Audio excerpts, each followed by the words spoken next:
Welcome to the Michigan Man Podcast on Wolverine Sports Radio, a member of the V-Sporto Network, and in partnership with SB Nation's Maize N Blue, for Wolverine fans from coast to coast. Go Blue and welcome to the show. I'm your host, Mike Fitzpatrick. A reminder that we're on our summer schedule of 2 shows per month until August. At that time, we'll return to weekly programming as we get ready for another football season. Our next show will air during the second week of June, so subscribe wherever you get your podcast from, and you will get an alert when we publish our next show. Today we'll be joined on our Game Day segment by Isaiah Hole from USA Today's WolverinesWire. He will be with us in just a minute or so. We have our listener lines open 24/7 for your comments on anything Maize N Blue, and we would love to hear from you and share your opinions on the show. So don't be shy, give us a call at 313-351-2631. That's 313-251-2631. Give us your name, where you're calling from, and then let it rip. Maybe you'll hear yourself on one of our next shows. We recently heard from Robert in sunny California, and he shared his thoughts on the current NCAA investigation. Hi, Mike. Robert Brodsky, Los Angeles, graduate in 1974, Bo's years. Here's all I want to say, and that's this. All this can be attributed to Jim Harbaugh, the way he left Michigan, the fact that he didn't talk to the NCAA. I got a question for Harbaugh. How could you be so obtuse? Yes, that's from Shawshank Redemption. And let's get on with this. It's your own team now. Why should he have to pay for what Harbaugh instigated? I'd gladly trade all the Harbaugh years for the way Bo ran the team, even though he never won a national championship. Go Blue. You're the one accredited journalist that covers Michigan. There are very few of them, so congratulations to you. Keep up the good work. So long from beautiful Los Angeles. Thanks for the call, Robert. We also heard from an unidentified caller who doesn't think much of how the NCAA operates in these investigations. Appreciate Michigan Man Podcast. You've got the best opening of anybody on any podcast anywhere. The Sharon Moore thing, I agree. The NCAA does their investigations like they're the FBI, and that they have, that they have search warrants and all this stuff. They're not a legal entity. They don't have the right to come in when they're investigating and confiscate all your personal items, like all your cell phones and all your computers, even if they're not work-related. And when you balk at that, then they get you for refusing to cooperate, and that's what this is all about. They've overstretched their reach, and I think there should be some legislation to stop their investigations from going so deep into people's personal information. Thanks again to both callers. Remember, our listener lines are open 24/7 for your thoughts. Please call us at 313-351-2631. Leave your name, where you're calling from, and give us your thoughts on anything Maize N Blue. We would love to hear from you. My guest today says he's not sure what we'll learn from next week's NCAA get-together with Michigan. He doesn't expect any earth-shaking news, though. He does think it's going to be an interesting season and that we should take a big step forward, especially on offense. Joining us next is Isaiah Hole from USA Today's WolverinesWire. So stay with us.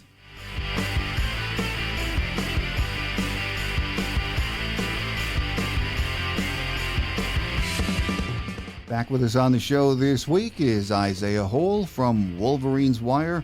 It has been a while, Isaiah. Great to talk to you again. Of course. Kind of feels like we talk usually a few times in the off season, and I feel like the season's coming up faster than we think, right? Oh, my goodness. We're on the cusp of June, and then Big Ten Media Days, and then we're off to the races. We got a schedule announcement today. Yes, we did. We got the 4 kickoff times. We'll touch on that in just a bit. There's always, as we know, plenty of football to talk about this time of the year, any time of the year, but Michigan basketball. Let's start there for just a few minutes, Isaiah.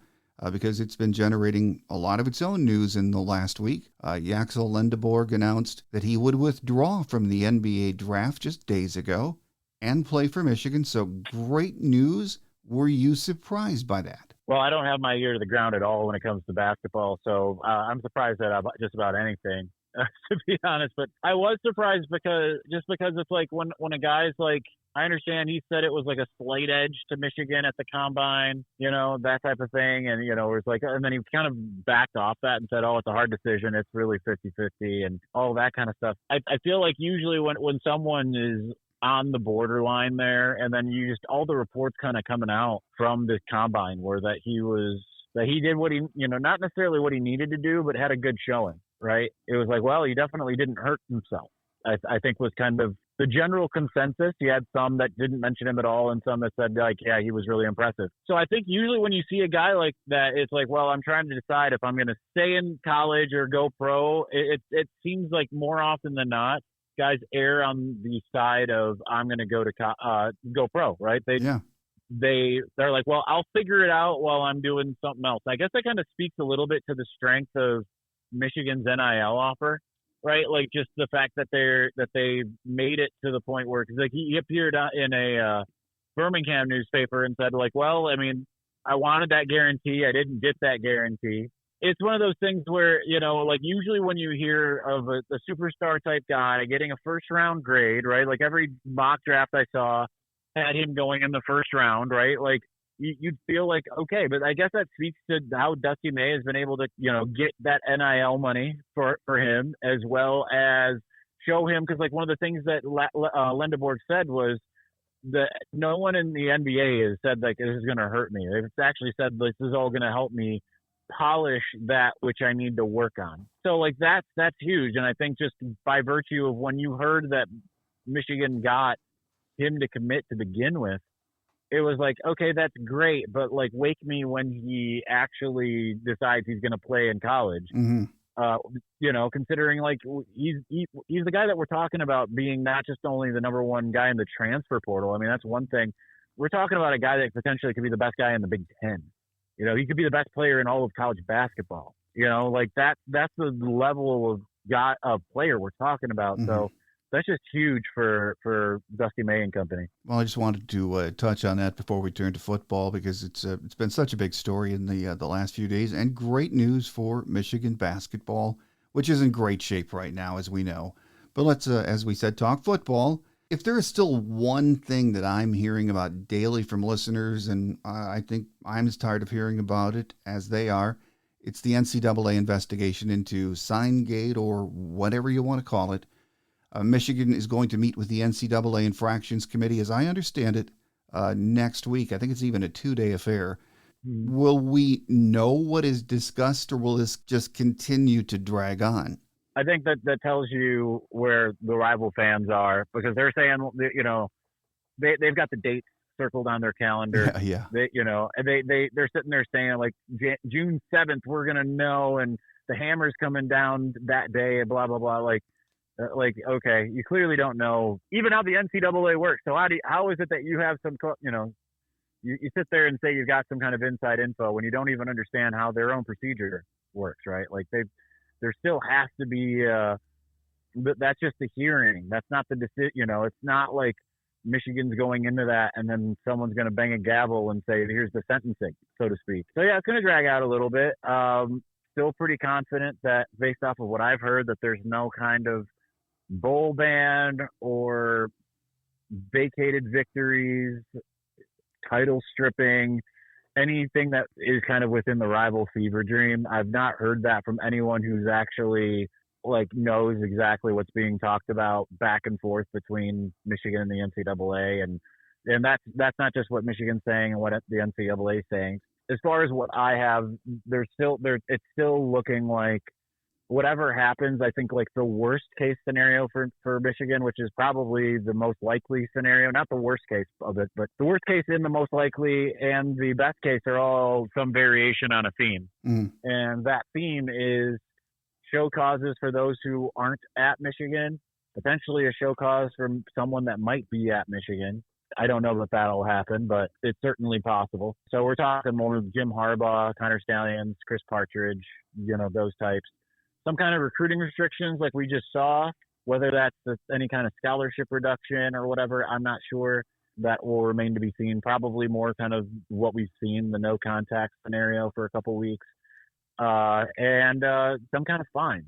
Like that's really what like the proverbial hammer is. Like it's the type of stuff that generally no one, like if it was announced, like let's say like this was a typical scenario, all this stuff wasn't like litigated through the media throughout the last couple years, right? It just comes out, Michigan had impermissible sign stealing or, impermissible scouting or whatever, however you want to call it. I don't know. It's whatever they deem it to be, right? Because it's, again, even like the breaking of their own bylaw isn't that clear. So let's just say they came out and said that.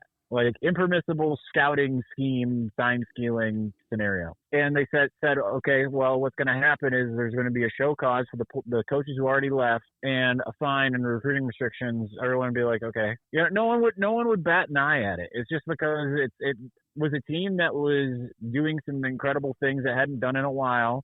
It was playing football in a way that other teams aren't, which means like the physicality up front. The only team that really kind of was Georgia at that time, and Michigan was just kind of quietly doing the same thing, maybe not as good as Georgia over the long term, but was quietly building a similar type of team that was more based off of the offensive and defensive lines. And then they just had that success. And so and when everything kind of came out, they needed something that was going to be salacious and whatever. But like, I understand rival fans, they want to make it into a giant deal, but there's a reason why a lot of the people who are now kind of like changing their tune because they're fearful of looking like maybe they got it wrong have been all about telling you that this wasn't that big of a deal, right? Like this, Joel Klatt, before he kind of started saying stuff of like, oh, let's connect the dots and see what the NCAA is doing. Maybe this is going to end up being a big deal.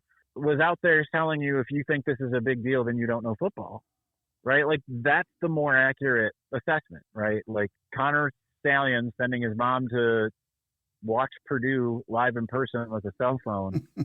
it like, that's what we're really talking about, right? And like that's legitimately like what we're talking about. So like, that's where it's like, oh, but he had multiple people. Like, again, we're talking about like buddies of his mom. Like, we're not talking about like, Connor Stallions sent Jesse Minter to a game to decipher encrypted signals that no one had, right? Like it's so absurd. So we're not going to know about what the actual final result is. It's going to underwhelm in terms of what, just based off of what I've heard, barring any changes, it's going to be underwhelming to those who have been just claiming a hammer is coming down any second, expecting to see Michigan's title taken away. Like, these are the same people, the people who are the loudest on the internet, the same people who were so sure going into the 2023 game, be like, oh, now that you don't have Connor Stallions, now you're going to see. And then Michigan beat their team without its own head coach on the sidelines, and then went on to win a national championship, and then went on the next year to win on the road as a 21-point underdog with Davis Warren at quarterback and the fourth worst passing attack in all of college football. I think your verdict has already been declared. They just are slow to kind of find it. So it's just a matter of, is the NCAA going to get its pound of flesh that it wants? I don't know. We're probably not going to know in a week. Maybe we'll get some kind of buzz about how the meeting went, the hearing rather, but no, we're not going to get resolution in a week. And I guess the part of this entire fiasco that bothers me is the narrative that people that don't like Michigan, and we know who those fan bases are, or Jim Harbaugh, they've been able to spend the better part of the last 2 years. And we constantly hear that Michigan cheated and had an unfair advantage. To my way of thinking, in order for cheating to take place, it seems to me that the information that Stallions was gathering would have to be shared with coaches, then incorporated into game plans. I mean, at no point in this investigation have I heard that was something the NCAA had found or even hinted at.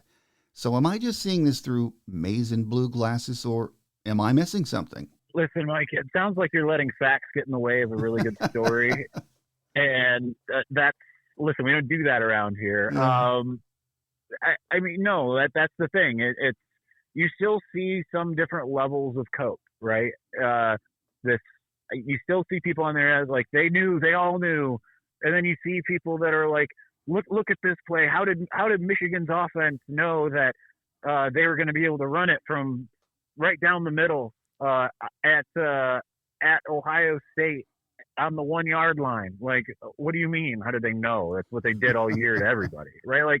Like plus Connor did most of his work on the defensive side of the ball, not the offensive side, right? Like it's what it is. It's all the coping mechanism just to deal with the fact that they cannot mentally handle the idea that they lost to Michigan for multiple years, right? Like there's a reason why every year there was an excuse. Now this isn't like new to just college football or, even Ohio State football, right? Like Michigan fans that had the same type of mentality after losing to Michigan State all the time, right? Like just like Ohio State looks at it as its birthright to beat Michigan, Michigan fans kind of look at it the same way with Michigan State. So, when you're winning, then all is right in the world. When you're losing, something nefarious must be going on. And you look at, 2023 mid-year is when all this stuff started coming out about Connor. But you look at the 2 years before, it wasn't like they were just like taking their lumps, right? It was, oh, well, we couldn't beat Michigan in 2021 because our whole team had the flu and it was snowy outside.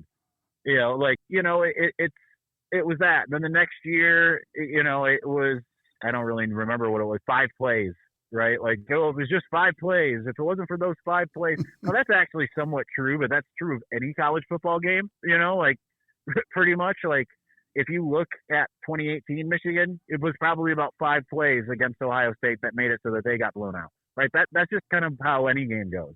There's just a couple plays that kind of makes the big difference. So like they already had like built-in, baked-in excuses. And if you're a Michigan State fan, I don't even know what you're doing because that game hasn't been competitive for the most part the last 6-7 years minus 2020 and 2021. I don't really understand why they are chirping in because Michigan could have given them their full playbook and they still would have won 40 something to nothing the way they did in 2023. So no, none of the coaches knew or anything. There's no indication. There's a lot of people out there that say, "Oh, Isaiah's been wrong the whole time." I don't really know where they think I've been wrong because the whole thing that I've been saying all along is I've just been sharing what Connor had been doing, and it indicated that coaches had no idea what Connor was doing because it's like, oh, our sign stealer was good at sign stealing. It was just like, why would they be shocked? That was what he was hired to do, was to steal signs. So like, oh, but they should have known because he was pretty good. Like, if you get hired by a company and you're good at your job, why on earth, if you're good at your job, are they going to you think that they're going to be like, this is a little suspicious. This painter can paint. Well, big coping mechanism. You're right about that. And hopefully soon we'll be able to move on from all of that chatter. Despite the distractions of this investigation, Michigan had a great recruiting class last year. And I think that they have right now the 19th ranked class for 26. We're still in on some big-time kids in the next class, big recruiting weekend coming up. But do you think all of the Signgate chatter is being still used against us on the recruiting trail? Oh, I'm sure it is. I don't know that it necessarily plays like a big factor, right? Like, there's a reason why Michigan was able to close as well as did last cycle. I think it would be kind of malpractice if you're a team that goes out and likes to deploy negative recruiting, looking kind of slightly south and east to looking a little bit towards State College, Pennsylvania. I'm sure though that those tactics are going to be used. I know that they are, but at the same time, they were being used on someone who was already open to that anyway, right? So last cycle, I don't know about this cycle. I think it's absolutely going to just continue to hang over the head because that's just kind of how it works, right? It's the same thing as Jim Harbaugh did himself no favors, right? But like Jim Harbaugh, the NFL was a yearly thing except for 2020 to 2021, right? Yeah. Coming out of 2015, it was, oh, he might jump to the NFL, and he had to come out and say, no, I'm not going anywhere. Same thing the next year. It's like, that's just any time that any coaches can find something, especially against a Michigan caliber type school, they're usually going to. So I absolutely think that they are using some of those things. I just don't know when the ink is dried. I don't think it's going to make a difference, because here's the thing: is kids know what you're doing, and if you're amenable to that school enough, it's not going to matter. But if someone's like, man, I really want to go to Michigan, but I'm really concerned about this, like, this is going to be all said and done by the time that this class signs. Let's say somebody does decide to listen and commit to Penn State or another school. Well, when things go the way that Michigan's telling them to go, instead of how another school is telling them how it's going to go, it's going to be the other school that's going to look like, wait a second, right? Like, they said this, and that's not the case. I really wanted to go to Michigan, and they talked me out of not doing it because they assured me that there was something nefarious going on here. So I think that's the good news, is that this should get wrapped up before too long here. So that will be kind of just in the books. But yeah, you're going to see that. And just for the, you didn't ask this, but for the sake of, you see a lot of hand-wringing about Michigan recruiting right about now. And like, oh man, they've only got 7 commits. And I know it's a little bit better after getting those 2 tight ends this month. But, the people are like, oh, 5 commits, it's not going good. Like, went back the last 8 years. This is what Michigan football's recruiting class almost always looks like at this time of year, right? It's usually they don't make their big push on getting commits until they've gotten through all of their official visits. And then at that point, we're looking back in July and being like, well, Michigan has 17 commits. This is what we thought. I don't think that there's really much of any concern.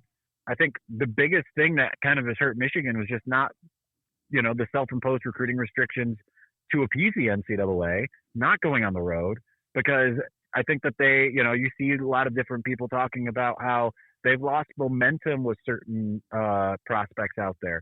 Like, they still lead for Savion Hyder, but it's allowed Tennessee and Ohio State to bolster their connection, because when Michigan wasn't talking to them, those other schools were. So that does make it so they have to work a little bit harder during these time frames when some of these players are able to talk to schools, and Michigan has taken itself out of the running for a temporary pause. It's all going to work out, as you said, over the last 8 years, even longer. This is sort of the way Michigan's recruiting classes have set up this time of the year, so don't worry about that. Whatever happens next week, and we don't expect a lot to happen with the NCAA hearing, we know Sharon is suspended for games 3 and 4 at the beginning of the season. It's not an ideal way to start the season, but I think Sharon has such a great staff on both sides of the ball, and we're set up pretty well to get by in those 2 games without him, aren't we? I'd say so, because this is still a staff. I mean, I understand a lot of these people didn't coach under Jim Harbaugh on the defensive side. None of them did. Well, I shouldn't say none. Brian John Marie did, but not. He was here for 1 year, 2020. But this is still a staff made in Jim Harbaugh's image, right? This is still that type of team. So it's not like you could kind of see what it was like when Jim wasn't there in 2023, because Michigan wasn't out there blowing all these other teams out. So that, you could see there, it was like, okay, well, there's what is. They won all those games, but they weren't these big blowout situations. Sharon Moore has 1 blowout win under his belt thus far against Northwestern. Otherwise, they've mostly been, close wins, the ones that are wins, and then obviously the losses are the losses. So I don't think this is necessarily a team that is built so much in his image yet, to the point where him not being there can completely upend the trajectory of the team on a game-by-game basis. So I think that, obviously Central Michigan is a team that they should coast against. Nebraska, that's a tough one, right? And I think that, Nebraska's got Michigan's name circled on their calendar, certainly. Oh, yeah. And it's just going to be that much tougher because Sharon's not going to be there. But, I mean, you have veteran presences on either side of the ball, particularly at the coordinator positions. That makes you feel a lot better about it, because and with Biff Poggi, right? Him returning as the associate head coach, and kind of consigliere to the head coach. I would not be surprised, and I don't know what this from like any kind of inside info type of thing. This is just me kind of guesstimating. I would not be surprised to see if he was the guy that was named the interim head coach for those 2 games, because even though like it wasn't like amazing at Charlotte, we've seen what he was able to do with having good or better talent than other people at the high school level when he was at St. Francis Academy. And then you'd be calling upon Chip Lindsey, who's been a 20-plus year offensive coordinator, and Wink Martindale, who was in the NFL for 25 years and returned to college. Yeah. So, like, this isn't like this is a little bit different than, like, Sharon Moore being tapped to be the acting head coach and in his first year of being the sole offensive coordinator of the team. It's a little bit different. So, you feel a lot better about what they have because the people leading each unit are just a lot more adept. And then it's just a question of game management. Aside from some concerns that fans have, and we've just covered a few of them, I think everyone is really excited and optimistic about this fast approaching season. And there are a lot of reasons for that, but Bryce Underwood is probably the biggest. So unless Mikey Keene makes some kind of a big move in between now and the opener, it sure looks like we're going to see Bryce under center against New Mexico in the opener, doesn't it? That's what I'd say. I was more of the idea that this was going to look like a Kelly Bryant, Trevor Lawrence scenario going into spring, when it was like, okay, they just brought in Mikey Keene. He's got the familiarity with Chip Lindsey's system with the 1-year overlap at UCF, and he's got, 18 million snaps in college football as he enters his 25th year, right? Like, it felt like, okay, he's at least going to get out there and get to start for a little while. It felt like, okay, there's going to be a lot that's going to work out for Mikey, and there's a reason why they're bringing him in. That way they don't really have to throw Bryce into the fire. But I think with Bryce just being as talented as he is, it was going to be difficult for Mikey as it was. And then he has all of spring ball to play with the ones and get all of that one-on-one attention. At that point, I think it just rendered everything moot, right? Like, I think at that point it was like, well, you pretty much just might as well start Bryce because he's got the most time on task with this offense, knowing exactly what Chip Lindsey wants. I understand Mikey Keene's still in the building, right? It's not like he's not there. I think that just changes the calculus a bit because it makes it so you're like, all right, he's already got this much time on task. By the time that he actually sets foot in the big house, 7:30 p.m. against New Mexico, he'll have had like 45 practices, or not quite 45, but like 40 practices under his belt between bowl prep, spring ball, and fall camp. That's a lot when you consider that, like if he was just a regular enrollee, he'd have 15. Oh, yeah. Maybe, right? Like maybe even less because of the bridge program for freshmen. Since he enrolled early and got to take part in bowl prep, he's got all this time on task. And even though he hasn't played in college football games, I mean, he's been going up against the Wink Martindale defense, the ones for the majority of that, except for maybe that final week as they prepare for New Mexico. That's kind of obviously when they make the shift to going up against the scout team. So I think that just kind of changes the dynamic. And here's the thing is I look around and I see people saying, oh, this is like a 7-5 team. Over under set at 8.5. Like, oh, 8-4, 7-5, if they're lucky, 9-3. And I look at it multiple ways. I look at it, number one, if we're talking quarterback situation, you're pretty much assuming that if you think Michigan's going to have a worse record this year with the schedule that it has, you're expecting the offense somehow to go backwards, which is like, I don't know how you look at the sum of its parts and think that it could go anywhere but forward and relatively significantly, right? Like, I'm not saying it's going to be like a top 10 offense, but if they get up to like the 80s in the passing game and just maintain the run game, I mean, and I that knowing that the run game was not great last year, then like you're talking about a pretty significant improvement, right? Like the defense had its moments where it faltered last year in large part because the offense could not sustain drives, right? There were some games where Michigan was on its way to big blowout wins. USC and Minnesota back-to-back weeks, 27-24, as Michigan went into halftime with commanding giant leads. before they could do nothing offensively and the defense started falling apart. You have to be looking at it and saying Chip Lindsey is a terrible offensive coordinator and is not an improvement on Kirk Campbell. Bryce Underwood is, at this point, despite all of the talent that we know he has, is not as capable as Davis Warren or Alex Orji were, and that the defense is going to take a step back. And I understand when you look at things from a national perspective, you're going to see a lot of people who just look on paper, right? Like they're not studying every team. They're just looking at the very basics of things and saying like, okay, well, Michigan had 3 guys that went in the first round of the NFL draft last year. Mm-hmm. And they didn't manage to win more than 8 games in a 13-game season. So that's got to spell doom. Whereas I'm looking at it and I'm saying, where did they improve? They improved with the quarterback situation, the offensive coordinator, and they went out and got at least, they didn't lose any wide receivers, really. I mean, they lost Tyler Morris, who didn't exactly light things up last year.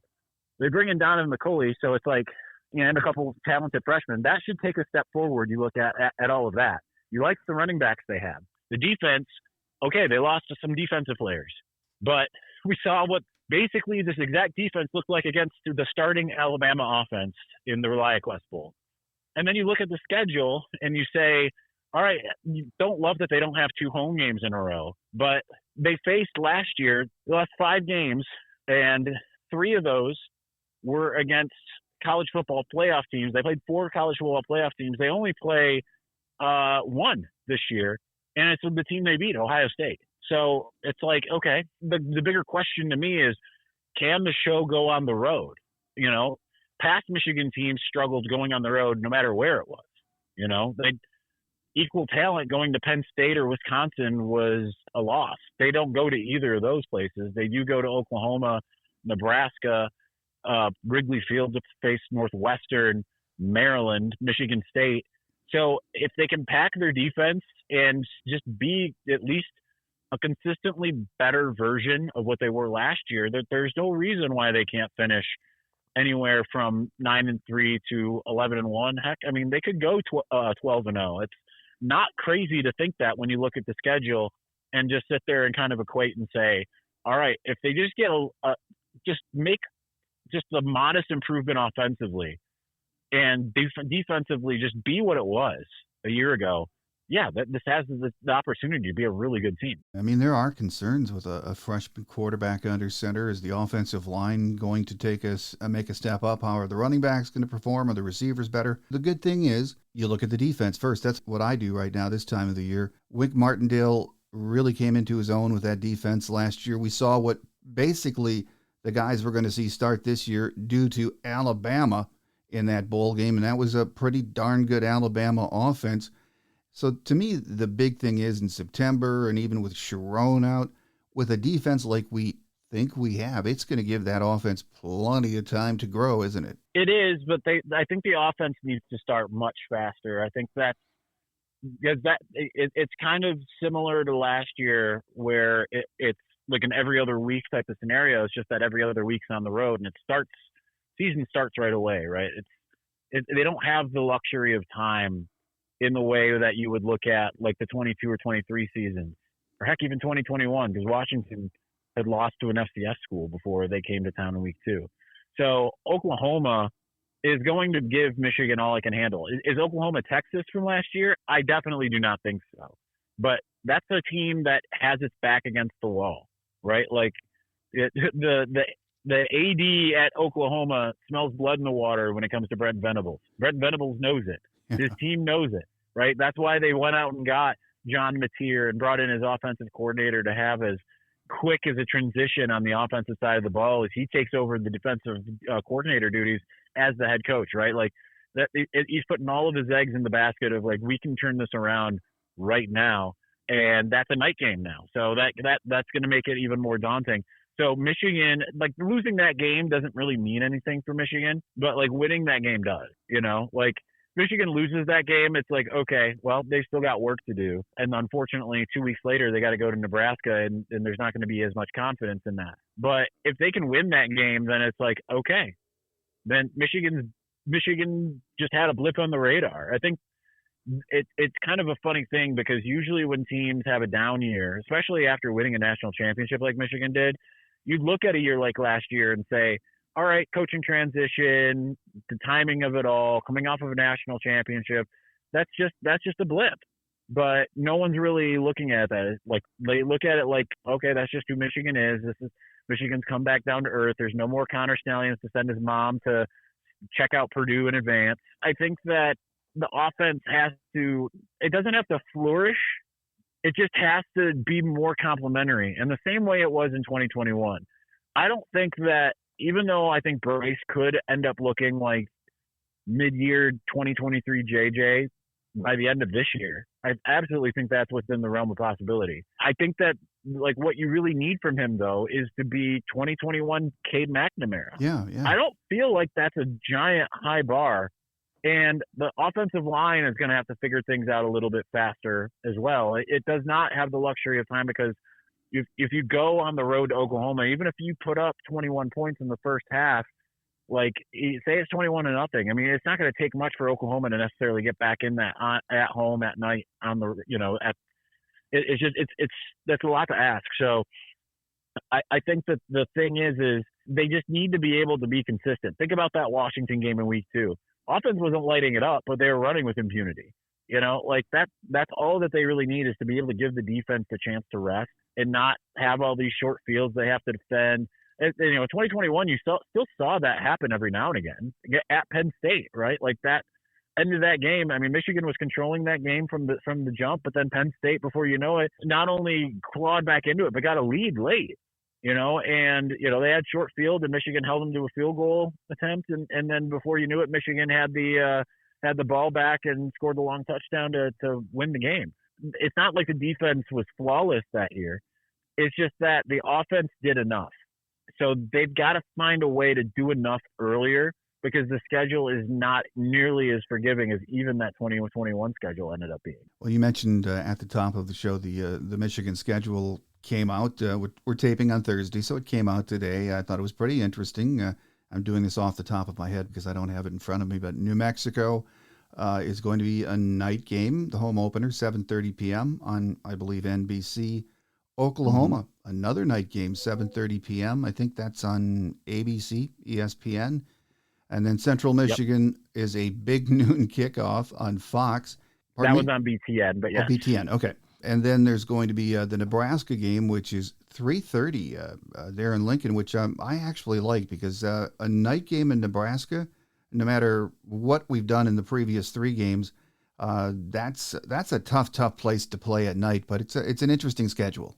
Yeah, I think I'm excited about it because I just think, like, getting the night game feel for Bryce too in week 1, even if it's a home game, that's huge, right? Like, you can at least kind of get him to visualize, when Michigan's out on defense, what it's going to feel like to be in Norman the next week, right? Like, that's because keeping in mind, like, as ballyhooed as a recruit as he is, like, he's never played in front of a crowd like he's going to see in weeks 1 and 2 ever, right? Like, he's seen some crowds. Like, I went to one of Belleville's playoff games. I mean, that's a pretty impressive crowd for a high school game. It's still nothing compared to what he's going to be seeing in the college level. I think that's interesting. And yeah, having been to Lincoln twice now, once for a night game. I mean, again, 2021, Michigan team ended up going to the college football playoff. It took everything they had to get out of there at night. Yeah, it did. They controlled at the beginning, right? Like, that shows you exactly what I was talking about. You can turn on a dime when you're on the road. I mean, Nebraska went into the locker room scoreless at halftime. Kind of felt like they weren't going to score, and then before you knew it, like, a couple no calls with illegal motion. Michigan kind of takes its foot off the gas because it sees that and thinks, okay, well, this is getting called back, and Nebraska scores a touchdown, and they're off to the races. It became a tough game, So, and that was kind of mid-season, right? Like, that was week 6. They're going to be seeing Nebraska without their own head coach in week 4. So, thankfully for Michigan, it's an earlier kick time I can't remember. I think the last time they played there might have been a 3:30 kick as well. Yeah, I think so. It feels like so. I think that works out for them, and that they get kind of the same type of thing as they got 2 years ago. So great place. I mean, I love going to Nebraska, but yeah, if you're Michigan, I'd much rather have Oklahoma at night and Nebraska at 3:30 than vice versa. Well, we've covered a lot of ground today, and with each passing week, we'll spend more time focusing on the fast approaching season. But a final question before we let you get away, Isaiah. We're going to learn more in the coming weeks and months about what the NCAA has in mind for Michigan. That said, it sure seems like Sharon has the program in a good place right now with a bright future, doesn't it? It doesn't feel any different than Jim Harbaugh, just minus the antics. Press conferences are a little more boring. No offense to Sharon. Yeah. But like you know, like Jim was a character, right? Like he won. You know, there's no replicating him as a guy, but you can replicate his tactics, his programs, and we've seen that others have done that. Now, has it been successful long term with some of his acolytes? It has not. You know, from David Shaw, he had a good run at Stanford for a while, right? To the point where he was standing on his own until he wasn't. To the Willie Taggarts and the DJ Durkins of the world, right? Jim has had his own little coaching tree, and it seems like they usually have done pretty good for a minute. You know, Jed Fish would be another. I think that there's a little more staying power because I think that Sharon witnessed both the ups and the downs, right? Like he came into a Jim Harbaugh program in 2018. It wasn't really rolling. It was kind of coming off of, a kind of down 2017 year. But, there were a lot of reasons for optimism and, felt like, okay, we got the new strength and conditioning coach in Ben Herbert. We got the quarterback in Shea Patterson. Some of these young receivers are entering year 2. And it ended up looking pretty good for a while, right? And until you got to that final game and suddenly things fell off and the next year was just a slight disappointment and the wheels really fell off in 2020. But then there was just kind of the full resurgence, which he had a big part of. I think that's one of the things, as much as I can look at it and say he's basically being a steward of Jim Harbaugh's program, you also have to keep in mind that Sherrone Moore had a big part of the resurgence that happened in 2021. For as much as rival fans want to try to make it about Connor Stallions and sign stealing and whatever, it really was about the offensive line play as well. I mean, and defensive line, right? It was both sides. It really was about the line play that it really changed things. So things went a big step forward going from Ed Warner to Sherrone. And Ed was really good, right? Like no one was talking about the Michigan offensive line in the first 3 years of Jim Harbaugh. Suddenly, against Nebraska of all teams, in 2018, it was like, oh, I think the offensive line might actually be good. And then in 2021, when Sherrone took over, it felt like a big gamble, and yet it paid off. That offensive line was brutal in a good way. So he knows what that looks like, and he was a big part of the success that happened. And, and he's smart, too. I think that's the thing is, like, hearing him talk about, which I've heard him do a few times, about the recalling the play sequence against Alabama on the final drive in regulation. You hear him discuss not just like the play calls, but the why. Why was he calling that play? For better or worse, what was his reaction to each play? And you recognize like he had that certain it factor that Josh Gaddis was missing as far as taking over play calling as a for the first time as a coordinator. So Brown already had a little bit more of an innate understanding and a football mind to be able. This is not a knock on Gaddis, but you didn't see the same type of struggle. In first year sole offensive coordinator, big moment, Sherrone knew how to hit every button correctly. So I think that when you have a guy like that leading the team, someone who understands the importance of recruiting, someone who understands the importance of line play, someone who understands the difference that Michigan is, and that it isn't just a place that you can do the same thing you would do at Clemson or that you could do at Florida. Florida's probably a bad example because they've not exactly done a very good job. But you can't just take someone out of Michigan and drop them into Texas A&M and say, all right, let's go. You know what I mean? Like or vice versa, right? Like you can't. It's a different place. I think that you have someone who understands all of those things, and he immediately looked at, okay, what do we need to do to get better right now? And he did all of the things that they needed to do. And I know people are going to sit there and look and say, well, they really need to get a left tackle and another wide receiver in the portal. And you have to understand that they don't have unlimited money to throw around, and they're also not necessarily trying to throw unlimited money around, right? Like, they are still trying to build a culture. And even though that they're now dipping their toes into the NIL waters, I mean, Bryce Underwood's a perfect example of a guy who can get paid, but isn't going to act like he is getting paid. He still has that Michigan ethos, regardless of it being an NIL play. And I think that, things I've heard about guys like Ty Haywood, who was a straight up NIL play from a recruiting perspective, also that type of guy. And we've seen in the past when Michigan's tried to, not play NIL, but get the types of guys that nowadays would be at NIL plays, they hadn't worked out in the past because Michigan's a different place. That's kind of my whole point. I think that he recognizes, like, between him and Sean McGee, we can't go out and get that guy because that guy's not going to fit in our locker room. And if that guy comes, it's not going to be good for us. Even if he's a great player, it's going to come at a cost. And that cost is either going to be the guys around him start to falter because they are not all pulling in the same direction, or that guy flames out and ends up transferring anyway. And he's looking at trying to build things in a different way and not centering it fully on the portal, trying to build through recruiting, which I still think is the most important, prudent place to be, and building a culture. And I think that means that, yes, Michigan's probably at a good spot, but I got to wait and see what this looks like this next year before I really get all the way there. Here with us today has been Isaiah Hole, who does such a great job over at WolverinesWire. Isaiah, always a pleasure having you on the show. You're a great guest. So again, we thank you, and we look forward to another visit soon, hopefully before the season starts. All right, sounds good. Appreciate it.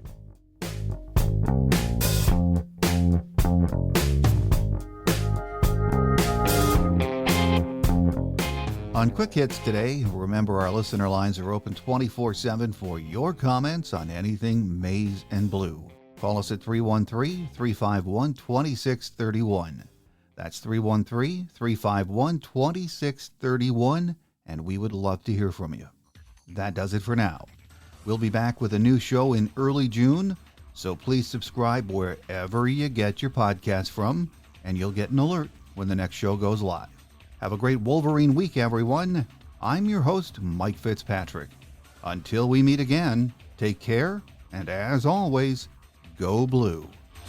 Thanks for joining us today on The Michigan Man, here on Wolverine Sports Radio, a member of the V-Sporto Network, and in partnership with SB Nation's Maize N Blue. Our listener lines are open 24/7 for your calls at 313-263-4842. That's 313-263-4842. Or email us at themichiganmanpodcast@yahoo.com. That's themichiganmanpodcast@yahoo.com. The Michigan Man Podcast is produced at the studios of Robin Lynn Productions, Allen Park, Michigan, and is not affiliated with the University of Michigan. Go Blue!